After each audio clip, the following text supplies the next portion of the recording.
Psalm 23 verse 6. Surely your goodness and love will follow me all the days of my life. God trusts us with suffering He allows.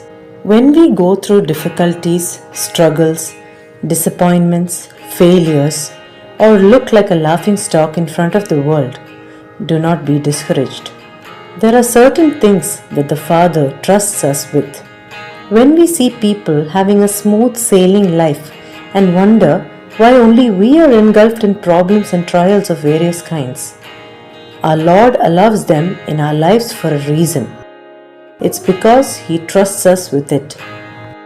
For a few to believe or have faith, they require a miracle happening in their lives, and God may quickly answer them with a breakthrough or an answered prayer.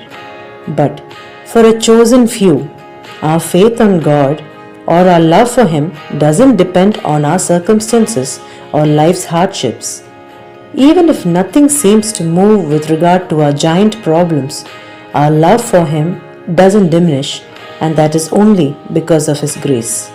Our love for the Lord and our dependence on Him only increases with each passing day.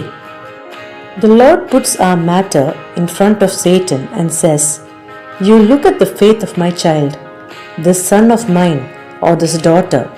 See how regardless of their circumstances, they still love me."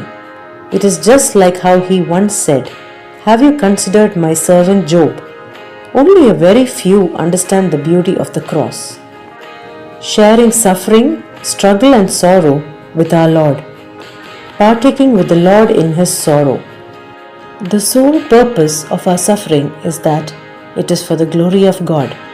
The blind man we read about in the Gospel of John is a classic example of this. Jesus says, it is neither because of his sins or his parents' sins that he was born blind. Rather, it is for the name of God to be glorified in and through his life. The purpose of our struggles is for the Lord's name to be glorified. We don't know how that happens, but one thing we know is, in this spiritual warfare of our lives, it is the Lord who takes victory over the battles. All we need is God's mighty strength and grace to endure our cross. God promises to deliver us and restore us for all the years we have lost. He is a God who weeps with us and is sorrowful over our pains. He endures our struggles, and for a time He allows it. But whatever said and done, victory always belongs to the Lord our God.